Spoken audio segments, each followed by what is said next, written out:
오늘 하나님의 말씀은 시편 15편 1절에서 5절까지의 말씀입니다. 시편 15편입니다.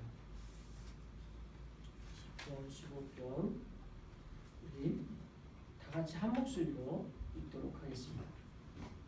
시작. 여호와여, 주의 장막에 머무를 자 누구니까? 주의 성산에 사는 자 누구니까?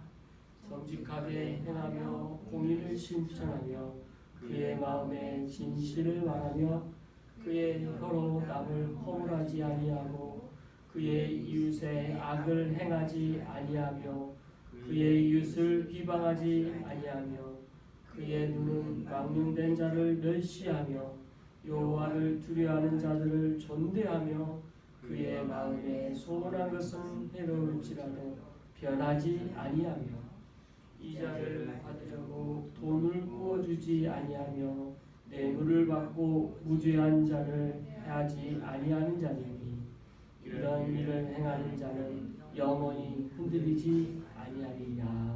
아멘. 할렐루야. 시편 말씀을 계속 묵상할 수 있는 은혜 주심에 감사합니다. 시편 말씀을 묵상할 때 우리가 늘 가져야 될 마음의 자세와 태도는 이 시를 쓴 저자가 각 시에 담고 있는 신앙 고백, 그리고 하나님을 향한 그의 뜨거운 열정, 하나님을 향한 마음, 그런 소원된 마음이 뭔지, 그리고 그가 노래하고자 하는 핵심이 뭔지 이를 같이 공유하는 게 중요합니다. 우리가 한 편의 시를 좋아하는 시가 있다면 그 좋아하는 시에 대해서도 우리가 얼마나 많이 생각을 해봐요. 저자가 무슨 생각으로 이 시를 썼고 그 시의 의미가 뭔지. 근데 실은 시는 시만의 그 고유의 시상이 있기 때문에 해석자에 따라 다 달라지잖아요. 그리고 그거를 우도하는 게 시인데 시편도 그런 면이 있는 거죠. 자기의 신앙 고백이 담겨져 있지만 그러나 해석자인 우리가 하나님께 대한 우리의 해석으로 하나님께 올려드리는 고백이 또한 있어야 되는 것입니다. 자, 오늘 시편 15편은 그런 마음으로 한 문절씩 살펴보기를 원합니다. 먼저 우리가 1절 이전에 이 시에 표제가 있죠. 뭐라고 써 있습니까? 네, 다윗의 시라고 써 있습니다. 지난주에 우리 봤던 시편에서는 다윗의 시 말고도 여러 가지 정보가 몇 가지 더 있었어요. 네. 인도자를 따라 깃딧에서 부른 노래 이런 식으로 되어 있었죠. 지난주에는. 그러니까 그 정보는 뭐냐면 그 시편이 어떤 용도로 쓰였는지 분명히 악기를 통해서 연주되어지는 것 같고 또 누군가에 의해서 어떻게 연주되어지고 어떤 목적으로 했는지가 어느 정도 파악이 되는 내용들인데 오늘 본문에서는 그게 없어요. 그게 없고 대신 다윗의 시 이것만 딱 있어서 어떤 그런 추정하기가 너무 어렵고 다윗의 이 신앙 고백과 이 내용이 어떤 의미일까 오히려 우리가 더 많이 묵상할 수밖에 없는 그런 시편이 되는 거죠. 다만 이 시편을 묵상했던 많은 주석가들이 한 가지 힌트를 얻는 건 1절에서 보니까 장막도 나오고 성산도 나오니 분명히 장막과 성산과 관련된 시 아닐까? 이제 이 정도로 봅니다. 근데 전체의 흐름상 꼭 그게 맞다고도 볼 수가 없는데 일단 그런 정도로 생각하면서 한 절씩 봅시다. 먼저 1절 같이 한번 읽어보죠. 시작. 여호와여, 주의 장막에 머무를 자 누구며 주의 성산에 사는 자 누구니까. 자, 여기서 먼저 이 시편 기자가 하나님의 이름을 부르면서부터 시작을 하죠. 이게 참 특별한 행위라고 지난주에 말씀을 드렸습니다. 어떤 의미에서 특별하다고 했죠? 하나님의 이름을 부르는 것 자체가 이스라엘 사람들에게는 흔한 일이 아니라고 그랬죠. 그래서 지난주에도 말씀드렸지만 이 이름을 얼마나 부르기 어려워했냐면요. 시편 모든 성경을 기록했던 기록자들이 있어요. 그러니까 이게 지금 우리가 갖고 있는 성경은 원본을 가지고 번역한 게 아니에요. 그러니까 성경을 복사본을 가지고 우리가 그 복사본 중에 하나를 번역한 거거든요. 그러니까 지금 우리가 갖고 있는 성경은 진짜 원본이라고 하는 성경 자체는 갖고 있는 게 없어요. 다 우리는 사본 가운데 그걸 갖다가 가장 원본에 가깝다고 생각하는 것을 번역한 거예요. 그럼에도 불구하고 우리가 원본과 매우 거의 가깝다라고 생각하는 거죠. 그래서 그렇게 생각할 수 있는 이유가 몇 가지가 있어요. 왜냐하면 그 성경을 하나하나 이 글자를 썼던 이 필독했던 사람들이 너무 섬세해, 꼼꼼하게 한자도 안 틀려고 노력했어요. 그렇게 무슨 노력을 했는데도 불구하고 사본에 보면 틀릴 수 있잖아요, 중간에. 그러면 이 틀린 걸 갖다가 이제 삭제하기가 너무 어렵잖아요. 그래서 삭제하는 방법과 내용들을 다 또 옆에 기록을 하고요. 그리고 이게 한 권의 성경을 딱 다 썼잖아요. 그러면 제일 첫 자가 그 글자 숫자를 다 적어요. 장마다. 이 장은 몇 자, 또 이 장은 몇 자, 글자 자수를. 그리고 그 자의 중간 자는 몇 자. 이런 식으로 다 쓰고요. 또 처음부터 끝까지 전체 성경 다 글씨 썼잖아요. 그럼 이게 전체 몇 자, 그리고 그 가운데 자가 무슨 자. 이렇게까지 섬세함이 더해진 필독한 사람들의 노력이 있었어요. 그러니까 오늘날 우리가 생각하는 이상으로 성경에 대한 기록을 하기 위한 어마어마한 노력을 했어요. 어마어마한 노력. 평생 그 일만 한 거예요. 성경을. 근데 이제 이 사람들이 하나님의 이름이 나오잖아요. 그러면 이 이름 앞에 이 사람들이 함부로 하지 그 마음을 표현하기 위해서, 경건한 마음을 표현하기 위해서 하나님의 이름을 쓰기 전에 목욕제를 하고 하나님 앞에 그 충분히 경건의 마음을 준비한 다음에 하나님의 이름을 썼어요. 그리고 우리가 오늘날 여호와라고 번역되어 있는 것은 음가가 붙어져 있어서 모음이 있잖아요, 여호와에. 근데 실제 원어에는 음가가 없어요. 자음만 있어요. 그래서 그 자음만 가지고 어떻게 읽는지를 하도 안 해서 실은 우리가 지금 읽는 방법을 잊어버렸어요. 텍스트는 있는데 음가를 잃어버릴 정도로 부르지 않았어요. 근데 이 시편 기자는 불러버리잖아. 음가는 기록되지 않았지만 하나님의 이름을 부르고 있어요. 그러니까 이 자체가 굉장히 충격적인 거라는 거예요. 그만큼 쉽게 부를 수 있는 이름이 아니라는 게 아니라. 그런데도 불구하고 이 시편 기자인 다윗은 하나님의 이름을 간절히 부르고 있죠. 그러니까 다윗은 분명히 함부로 부를 수 없는 이름이라는 것을 알면서도 불렀다라는 건데 그 이유가 뭘까? 지난주에 말씀드린 것처럼 그렇게까지 하는 이유는 하나님에 대한 가까이 나가고 싶어하는 간절한 마음, 하나님에 대한 친밀함, 하나님께 더 나아가고자 하는 마음, 뭐 그런 간절함을, 그 열정을 담은 부름이죠. 저는 참 제 안에 그런 마음이 있어요. 목회자로 살기 전부터 제가 하나님에 대한 알고자 하는 마음은 간절했거든요. 정말 하나님을 더 알고 싶어. 하나님이 누구신지도 알고 싶고 하나님께 더 나아가고 싶어. 그런 간절함이 제 안에도 있었거든요. 근데 이 시편을 보면서, 다윗을 보면서 나의 이 간절함보다 더한 사람이 여기 있구나. 더 간절한 사람이구나. 얼마나 간절한 사람이면 이렇게 그 당시에 이름을 부르기가 어려운 시대인데 이 이름을 불러가면서 하나님을 찾을까? 라는 걸 알 수가 있죠. 그래서 이 15편에서도 그 다윗에 대한 이 간절함은 그대로 묻어내고 있습니다. 이건 강조 안 할 수가 없어요. 이름이 나올 때마다. 하나님의 이름을 간절히 부르면서 여호와여 이렇게 찾고 있죠. 우리도 기도할 때 하나님 이름 찾잖아요. 실은 우리가 어쩔 때 기도할 때요, 기도가 다른 기도 안 나오고요, 하나님의 이름을 부르는 걸로 끝나는 경우도 많아요. 네, 괜찮은 기도예요. 이상하지 않아요.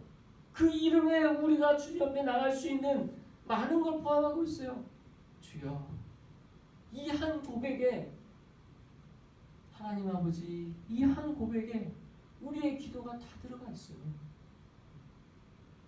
우리의 그 마음의 중심에 고백이 주님은 다 그대로 받으십니다. 이 고백을 이 시편에서도 나타나는 거죠. 여호와여, 여호와여. 자, 주의 이름을 이렇게 부르면서 하나님의 이름을 부르며 이제 이 고백 안에 담겨져 있는 내용을 한번 봅시다. 주의 장막에 머무를 자 누구오며 주의 성산에 사는 자 누구입니까? 지금 똑같은 이야기를 반복해서 하는 건데요. 주의 장막, 이게 뭐죠? 결국 하나님께서 레위기서를 통해서 주신 것이 뭐예요? 하나님과의 관계를 알게 하기 위한 제사법과 절기를 주셨는데, 레위기서 거기서 대표적인 게 이 성막에 대한 거죠. 성막.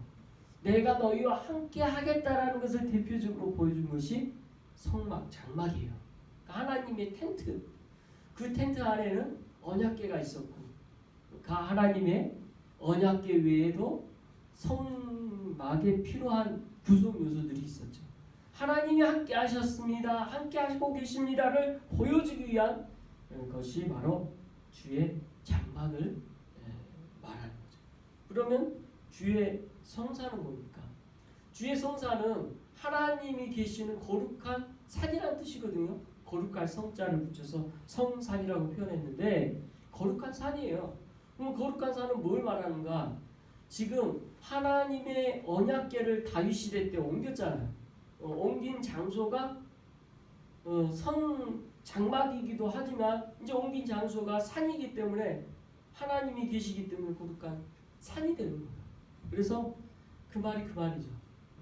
그래서 하나님께서 계시는 곳, 하나님이 거하시는 곳, 하나님이 함께 하시는 곳, 그것이 어떤 곳이냐? 그곳에 머무는 자가 누구냐? 이제 이걸 질문하는 거죠.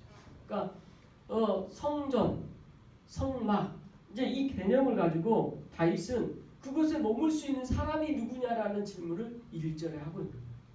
여러분, 이런 질문 우리 혹시 하지 않습니까? 예. 하나님과 함께하는 사람이 어떤 것입니까? 어떤 사람입니까? 예. 요즘에 저한테 지혜가 제일 많이 하는 질문이 이 질문이거든요. 내가 천국 가면 하나님이 나를 알아보실까? 똑같은 질문이에요. 예. 우리가 천국 가면 나에 대해서 하나님이 아시고 내가 정말 천국에 들어갈 합당한 사람일까? 이런 질문하면 때로는 두려움이 앞서요. 정말 이 땅 가운데 나는 잘 살았나? 하나님이 뜻대로 산 것 같나? 일종의 그런 두려움이 우리 안에 내포되어 있는 질문이기도 합니다. 지금 15편의 말씀도 이런 두려움이 동시에 있을 수 있는 거예요. 잘 들여다보면 다윗이라는 이 사람 안에 있는 내용, 하나님께 가고자 하는 그 열망과 그게 가득 차 있지만 우리 안에 있는 근본적인 질문과 내면의 갈등, 하나님께 나 너무 하나님 사랑하고 하나님께 나가고 싶고 하나님께 가고자 하는 사람이지만 근데 진짜 그곳에 내가 머물 만한 사람일까? 라는 질문을 하고 있는 것과 같아요. 실은 그 질문은 아니지만 질문 자체는 딱 그거 뭐냐면 하나님의 성전에 누가 머물 만한 사람입니까? 이게 질문이긴 하죠. 근데 실제 내포되어 있는 질문의 핵심은 겉으로 나타나기는 방금 말씀드린 것처럼 그렇지만 내가 정말 하나님의 들어가게 합당한 사람일까요? 라는 질문이 더 맞는 질문이죠. 그리고 나서 다윗이 생각하기에 거기에 합당한 사람이 어떤 사람일까? 라고 답을 하는 것 같아요. 네, 그 답이 뭘까? 정말 이게 답일까? 생각하면서 우리가 말씀도 한잔씩 봅시다. 자, 2절 한번 읽어보겠습니다. 시작. 정직하게 행하며 공의를 실천하며 그의 마음의 진실을 말하며. 자, 정직하게 해가며 이 정직하게 행하다라는 이게 참 우리가 원어로 볼 때요 더 명료해지는데 정직하게 행하다 이 표현보다 더 명확하게 이 표현을 직역하면 흠없이 완전하게 이게 정직하게는 뜻이에요. 흠없이 완벽하게 완전하게 이렇게 보고 행하며 이거는 걷는다라는 표현이거든. 걷는 자. 그래서 흠없이 완전하게 걷는 자라는 뜻이 돼버려요. 그러니까 어떠한 허물도 없고 완벽하게 행하고 있는 사람, 그렇게 걸어가는 사람, 이런 사람이 야 끝이다 라고 이야기하는 거예요. 근데 벌써 여기서도 여러분 숨 막히지 않습니까? 나는 못 사는데. 자, 두 번째 공의를 실천하며, 여기서 공의를 실천하다라는 말은 마음에 생각하는 하나님의 의라고 생각하는 것을 그게 그대로 행하는 거예요. 그리고 마음의 진실을 말하고. 여러분 마음의 진실을 말하는 거 얼마나 어려워요. 지금 이 2절 말씀에 있는 내용을 종합해 보면 이 참 정직하게 행하는 것이 뭔지를 보여주는데, 결국 여기서 쓰이는 단어 이 정직하게 행하는 거 이게 어디에서 쓰이냐면요. 노아를 평가할 때 당대 최고의 완벽한 자라, 완전한 자라고 쓰이는 단어 똑같이 써요. 그러니까 지금 이 완전이라는 단어를 쓰면서 그렇게 행하는 사람이 하나님의 성전, 하나님의 성막에 머물 수 있는 사람이다라고 지금 설명하는 거죠. 자, 이렇게까지 지금 들여다보니까 좀 심각한 내용입니다. 자, 3절 계속 이어서 봅니다. 시작. 그의 혀로 남을 허물하지 아니하고 그의 이웃에게 악을 행하지 아니하며 그의 이웃을 비방하지 아니하며. 자, 앞에 문장은 주와 함께 거할 자가 갖추어야 할 것을 말한다면 이 3절부터는 부정 표현을 쓰고 있어요. 뭐뭐 하지 말라라는 표현으로 해서는 안 되는 것이 무엇인지를 말하고 있습니다. 자, 먼저 3절에서 뭘 해야 되지 말라고 하죠? 그의 혀로 남을 허물하지 말고. 이 여기서 혀로 남을 허물하지 아니야. 허물하는 것, 이 허물하다 이 동사가요 참 재밌는데, 이 라간 원어로 레간 이 단어인데, 이 단어가 본래 어디서 파생된다면 발에서 파생됐어요. 발 우리의 발. 그러니까 이게 발이 왜 발이냐면 이게 이 단어가 나중에 스파이의 어원이 되거든요. 그러니까 발이 움직이듯이 이곳에서 저것저것 정탐하고 걸어다니면서 탐색하는 거예요. 그리고 그 탐색하는 것과 같이 걸어다니는 것을 혀로 비교한 거예요. 그러니까 마치 혀는 막 훑으면서 돌아다니는 그런 것 같은 역할을 한다는 거죠. 그러니까 그러면서 혀로 남을 허물하지 말고 라는 말을 볼 때, 혀라는 게요 그냥 내 입에 붙어만 있는 게 아니라 비유적 표현으로 보면 다 돌아다니는 거야. 말이 그렇잖아요. 얼마나 일파만파 퍼져요. 이상한 소문은요 너무나 잘 퍼져요. 예? 지금 이 시대를 살고 있지만 이 시대는 전 세계로 퍼지는 것도 금방이더라고요. 와, 빨라요. 그죠? 이렇게 혀로 남을 허물하지 아니하고 라는 이 표현이 그렇게 막 퍼지는 거. 근데 그거 안 한다라는 거죠. 그리고 그의 이웃에게 악을 행하지 아니하며. 이게 이제 같은 동등한 문맥적 이해로 앞에서 혀로 남을 허물하지 않은 것이 그의 이웃에게 악을 행하지 않은 것의 측면을 보여주는 거죠. 그러니까 우리가 가장 하기 쉽고 잘못하는 것이 혀로 남을 허물하는 일인데, 그 이웃에 대해서 하는 것이 가장 대표적인 우리가 하는 일인데, 그리고 그의 이웃을 비방하는 거 우리가 가장 많이 하는 일인데 이런 것을 하지 아니하는 것이 하나님의 성전에 성막에 사는 가까이 하는 이들이다라고 말하고 있는 것입니다. 그러니까 참 다른 사람 말을 우리가 입 밖으로 내서 소문내는 거 이거 정말 악한 행위죠. 이 악한 행위에 대하여 3절에서 근절시키는 말씀을 하고 있는 것입니다. 자, 이어서 4절 볼까요? 4절 같이 한 목소리 읽겠습니다. 시작. 그의 눈은 망령된 자를 멸시하며 여호와를 두려워하는 자들을 존대하며 그의 마음에 소원하는 것은 해로울지라도 변하지 아니하며. 자, 그의 눈에는 망령된 것을 멸시하며 여기서 또 한번 보죠. 이게 망령된 자, 미므아츠라는 이 단어의 어는 버리다, 내쫓다 이런 뜻이어서 이거를 번역을 공동 번역은 여호와의 눈밖에 난 자 이런 식으로 표현되어 있고 또 이걸 직역적 표현으로 더 직역하면 하나님의 판단에 그 면전에서 내쫓아야만 하는 자들라고 번역도 됩니다. 그래서 지금 하나님의 판단에 그의 면전에서 내쫓겨 당해야만 하는 자들이라고 이야기하는 거예요. 그러니까 이게 기준과 판단이 내 눈에 보기에가 아니고 하나님의 보시기에 하나님의 기준에 망령된 자들이에요. 하나님의 기준에 정말 그 앞에 설 수 없는 자들에 대하여 멸시하며라고 기준을 말하는 거죠. 절대 우리 눈 아니에요. 하나님의 눈. 자, 그 다음에 여호와를 두려워하는 자를 전대하며 이제 반대로 하나님의 눈에 망령된 자를 멸시한다고 나오지만 그 반대로는 하나님의 두려워하는 자를 높이며 그를 존대하며라고 말하고 있습니다.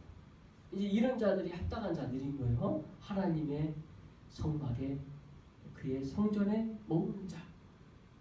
자, 그의 마음에 소원한 것은 해로울지라도 변하지 아니하며. 그러니까 한번 소원한 것에서 그걸 굳하게 지키는 그 마음 이것도 이렇게 그런 사람으로 말하고 있습니다. 자, 이렇게 지금 또 하나의 세 가지를 또 이야기하죠. 이 절에서도 지금 계속 그의 눈에는 망령된 자를 멸시하며 여호와를 두려워하는 자를 존대하며 그 마음에 선한 자는 소원한 것은 해로울지라도 변하지 않냐고 계속 지금 열거에서 결론은 뭐예요? 하나님의 성전에 머무를 수 있는 자들이 어떤 자들이냐라는 이야기를 하고 있는 거에 초점이 있죠. 자, 그리고 이제 마지막 5절 봅시다. 같이 읽어봅니다. 시작. 이자를 받으려 돈을 부어주지 아니하며 뇌물을 받고 무지한 자를 해하지 아니하며 이런 일을 행하는 자는 영원히 흔들리지 아니하리다. 자, 이게 5절에서는 이자를 받으려고 돈을 구워주지 않는다. 그러니까 이게 고리대금 말 같은 걸 말하는데 이 먼저 돈을 주고 이 이자를 받으려고 돈을 꿔주는 거지. 근데 그거를 하지 못하게 말씀하시고 또 뇌물을 받고 무죄한 자 해야지 않아. 이게 무슨 말이냐면 지금 이미 죄 있는 사람인데 뇌물을 받고 죄 없다라고 평가해버리니까 판단과 기준을 뇌물 때문에 다 모든 게 기준이 흐트러져 버린 거예요. 이거 아니하는 자, 그렇게 잘못된 평가 판단하지 않는 자, 이런 일을 행하는 자는 영원히 흔들리지 않는다 라고 해서 5절이 마무리해요. 굉장히 지금 임팩트 있게 말씀들이 구성되어 있어서 일단 쭉 그냥 빠르게 5절까지 한번 봐봤어요. 근데 저는 이 말씀 묵상하면서 되게 힘들었어요. 저는 이게 이 기준대로 난 할 수 있나? 난 했나? 먼저 그게 제 질문이었어요. 나 못한다. 절대 못한다. 이렇게 묵상한다. 그리고 제일 재밌는 게요. 5절 말씀이 제일 재밌었던 게 이 말씀 가지고 주석가들이 굉장히 이 5절로 싸움이 많았어요. 왜냐하면 이 고리대금이 어떻게 보면 은행에 돈 맡기는 것도 되고요. 우리가 다 월세 받는 것도 되고 다 그렇잖아요. 다 맞추면 다 돼. 이유는 없는 모든 게 다 이거야. 이거 하지 말라는 거냐? 이것 때문에 싸움이 있었나 봐요. 근데 많은 신학자들이 그 뜻이 아니다 이제 이런 설명을 하면서 이거는 이스라엘 당시에 하나님의 법의 내용들이다. 이제 이런 그런 기준과 잣대를 가지고 쭉 열거하는 걸 보게 됩니다. 저는 근데 이제 그런 부연 설명은 좀 더 생각해 보면서 하도록 하고요. 중요한 건 먼저 나에 대한 적용. 나는 이럴 수 있는가? 일단 그거였고요. 두 번째는 다윗은 어떤 사람인가요? 다윗은 이 기준에 합당한 사람인가? 어떤 것 같습니까? 다윗의 인생을 한번 돌아보자고요. 다윗은 어떤 인생을 살았습니까? 처음에 목동이었어요. 목동이었고 하나님 정말 사랑하는 것을 그때부터 목동 시절에서부터 배웠고 그때 기름 부음을 사무엘 통해서 받았죠. 그래서 목동 일을 하는 데 있어서도 정말 최선을 다해서 주님을 사랑해서 했어요. 양을 지켰죠. 그 양을 지킬 때 보면서 그가 깨달은 건 나도 이렇게 목숨 걸고 양 지키는데 우리 주님이 나를 그렇게 지키시는구나. 그 지키심 없이는 내가 죽겠구나. 그래서 시편 23편에 나오지 않겠습니까? 그런 고백이 목동 시절에서부터 경험되어진 게 고스란히 시편 23편에 녹아진 것처럼 그는 평생 주님을 생각하고 주님을 사랑하는 사람이 분명하고 그의 마지막 평가는 내 마음에 합한 자이기에 더 그게 빛납니다. 그의 마지막 평가가 이는 내 마음에 합한 자다. 다윗이 그런 평가를 받아요. 또 한번 봅시다. 그렇게 주님의 사랑을 가득 가졌던 그 사람 왕이 될 거라고 사무엘로부터 기름 부음을 받았고 그런데 그 과정 가운데 골리앗과 싸우게 되죠. 그 골리앗과 싸우면서 그 마음에 일었던 그 분노, 거룩한 분노가 그 안에 가득 차 있었는데 그 가득한 분노는 마치 이런 거였죠. 그의 눈은 망령된 자를 멸시하며 하나님의 눈으로 볼 때 골리앗은 처벌받아야 될 마땅한 그런 사람으로 보이는 거죠. 얼마나 하나님을 대적하는 자요, 하나님을 미워하는 자요, 하나님을 멸시하는 자입니까? 그래서 실은 다윗이 전쟁을 통해 이길지 질지 그걸 의식하고 그 사람 앞에 설 수 있겠습니까? 상대방은 한 번도 지지 않은 어릴 때부터 전사요. 키도 자기보다 한참 크고 어렸을 때부터 전장에서 승리만 했던 사람하고 대적해서 쓰는데 자기는 목동이고 전적으로 보면 게임이 안 되는 싸움이었거든요. 근데 그가 당당하게 설 수 있었던 마음, 하나님을 믿음으로 말미암아 하나님께서 그의 눈에 망령된 자를 그대로 두지 않으실 거라는 확신을 가지고 섰던 거죠. 그리고 그 확신대로 하나님께서는 일을 하시죠. 그에게 준비됐던 게 있었고 목동 시절에 준비되었던 물맷돌 돌로 사람을 맞췄죠. 본래 곰이나 사자를 맞췄던 양의 무리를 지키기 위하여 썼던 그 도구를 가지고 전장터에서 싸워가지고 이긴 거예요. 본래 창과 칼로 싸워야 될 거 아니에요. 창과 칼로 골리앗은 창과 칼로 싸웠어요. 근데 자기는 돌 들고 싸워가지고 이겨버린 거예요. 그래서 그 전쟁을 치러 이겼던 다윗. 근데 그것으로 말미암아 이제 전장에 승리하는 장군이 되었고 그 장군이었던 이 다윗은 그 다음에 그의 인생이 어떻게 됩니까? 사울 왕의 눈에 들어서 아주 중요한 자리까지 올라가게 되고 그의 딸이 미갈과 결혼을 하는 거죠. 이제 왕의 사위까지 됐어요. 근데 그 다음부터 다윗은 사울 왕에게 얼마나 미움을 받게 되는지 노래가 막 떠드는데 다윗은 만만이요, 사울은 천천히라 바뀌어버렸어요. 오히려 사울보다 다윗이 높은 자리에 왕 노래로 돌아다니니까 사울 왕이 시기해서 죽이려고 하는 거죠. 그 다음부터는 또 인생이 되는 거예요. 사울 왕을 피해서 오죽했으면 이방 왕들 밑으로까지 가요. 얼마나 비참했겠습니까? 자기가 세워진 건 이스라엘 왕으로 이 왕이 되기 위한 자리로 가긴 과정인데 그 중간 과정은 정말 자기가 생각하지도 못하는 곳으로 계속 인도해 가는 거예요. 사울 왕을 피해 그 도망의 세월을 몇십 년을 해요. 몇십 년.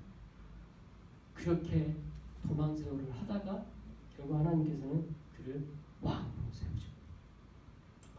그리고 그 왕이 되어서 아마 지금 이 시편은 왕이 된 이유일 가능성이 굉장히 높아요. 왜냐하면 성산이라는 표현을 쓰는 거 보니까 이미 다윗이 그 언약궤를 옮긴 곳이 어딘지 마음에 두고 설명을 하고 있으니까. 그러니까 별 일들 다 겪은 거예요. 별 일들을 어느 정도 겪었어. 그렇게 도망이 돼서 왕이 된 상태일 가능성이 높아요.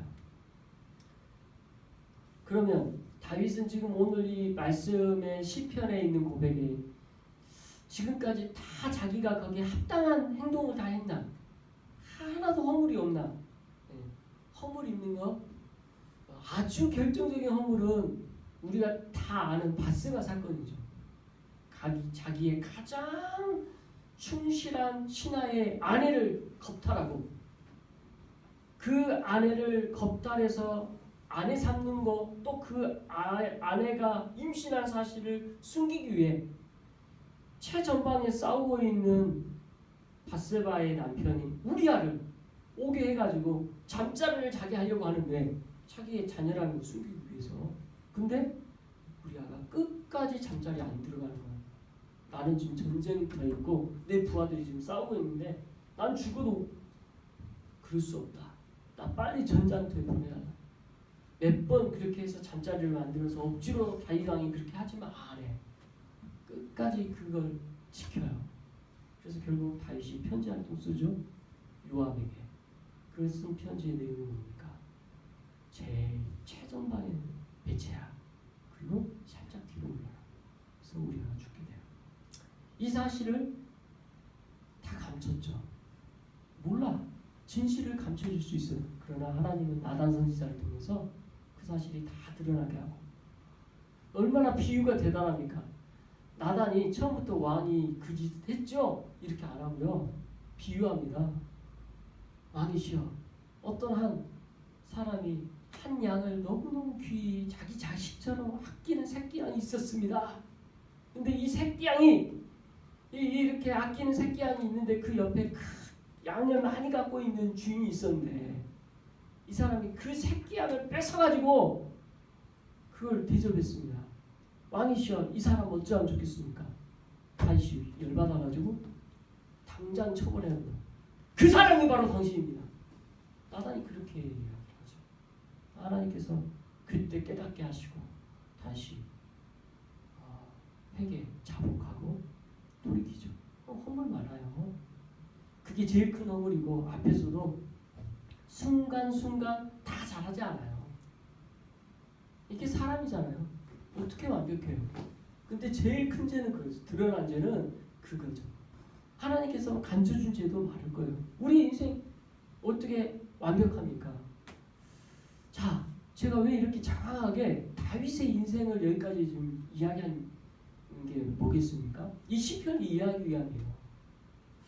지금 그러면 다윗은 완벽하게 살았고 우리는 완벽하게 산 사람입니까? 아니에요. 어느 누구도 이 말씀대로 살 수가 없었어요. 없어요. 다윗이 몰라요? 알아요. 아는데 지금 완전하다는 말을 쓰면서 이 말씀을 하고 있어요. 왜일까요? 그게 중요한 거죠. 우리는 이 말씀을 보면서 이렇게 해야 된다라고 단순하게 적용할 수 있어요. 왜냐하면 단순하게 적용할 수 있는 첫 번째, 이미 그리스도인으로서 하나님의 자녀이기 때문에 하나님의 자녀답게 살아야 한다라는 의미에서 그럴 수 있어요. 그게 가장 단순하게 우리가 적용할 수 있습니다. 네. 왜냐하면 하나님의 자녀니까, 이미 구원받은 자녀니까. 하나님의 자녀답게 사는 것은 당연한 원리요 이치 아니겠습니까? 이게 제일 쉬운 우리의 접근이에요. 물론 그게 잘못되진 않았어요. 그러나 우리의 인생이 단순하던가요? 우리의 마음이 단순하던가요? 우리의 셈대로 된 게 있던가요? 이 시편이 그렇게 단순하겠어요? 우리의 인생이 당겨졌는데 단순할 수 있습니까? 전 그걸 보는 거예요. 그럴 수 없어요.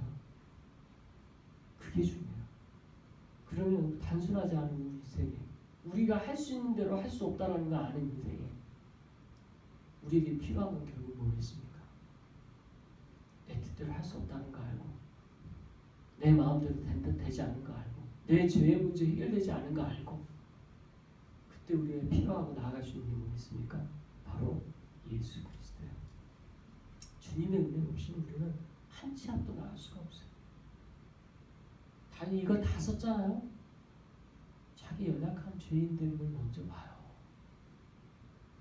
그래서 여호와여 주여 부르는 거예요. 이 말씀 단순하게 나는 이렇게 살아야 된다라고 그렇게 하는 기준으로 이 말씀을 보는 건 너무 단순하게 이 말씀의 깊이를 떨어뜨립니다. 우리는 이거 할 수 없음을 알면서 주님께 나가는 거예요. 그러나 이 말씀대로 살 수 없는 우리를 인정하면서 다윗도 그렇게 못 살았고 우리도 그렇게 못 살 거지만 그러나 주님 이렇게 살지 못해도 우리를 위해서 죽으시고 부활하시고 구원하신 은혜에 감사하며 주님을 붙들고 살 수 있게 도와주옵소서. 우리의 인생에 만나는 얼마나 다양한 사람들이 있습니까? 어떤 사람은 정말 골리앗같이 대적해야 될 사람처럼 보이는 사람들도 있을 거예요. 그러나 다윗이 그의 인생 가운데 이방왕 밑에 숨어 살았던 그 이방왕이지만 도움받은 사람이 있을 수도 있고요. 우리가 이 땅 가운데 정말 적처럼 보이지만 하나님께서 쓰시는 경우도 있어요. 그래서 우리는 정말 이 땅 가운데 정의를 내릴 수가 없어요. 옳고 그름을 함부로 평가하기가 너무 어려워요. 다윗도 알아요. 그래서 붙듭니다. 주님을 붙듭니다. 그 인생을 붙들고 하나님께 나갑니다. 오늘 이제 말씀 마무리합니다. 우리가 아주 그냥 하나의 원리처럼 보여지는 이 말씀이지만 이 일을 행하는 자는 영원히 흔들리지 아니하리다. 그 영원히 흔들리지 아니하는 것은 신앙에 있고 이 믿음에 있습니다. 주님 붙든 것, 사모하는 마음, 그 다윗의 중심, 또 저와 여러분의 중심입니다. 주님을 향한 이 마음의 중심이 흔들리지 아니하고 더 굳건하게 굳어지고 주님께 나가는 그런 은혜가 저에게 있길 주의 이름으로 축원드립니다. 기도하겠습니다. 사랑과 은혜가 풍성하신 하나님 아버지, 참 오늘 말씀에 옳고 그름을 평가하는 것 듯한 하나님의 성전에 들어가야 되는 어떤 조건처럼 보여주는 이 말씀에 참 우리가 다시 한번 깊게 우리의 내면을 들여다보며 이 말씀을 살펴봅니다.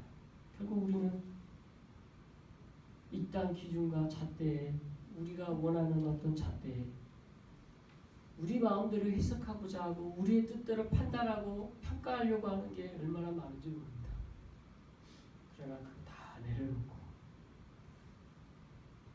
다윗이 그가 가졌던 어떤 기준들과 잣대들 주님 앞에 하나하나 읊으며 결국 하나님의 은혜가 아니고서는 살 수 없음을 고백하는 하나의 시가 된 것처럼 우리의 인생 가운데서도 주님께 더 나아가고 주님께 통행하는 은혜가 우리의 삶 가운데 있게 도와주옵소서. 예수님의 이름으로 기도드려옵나이다.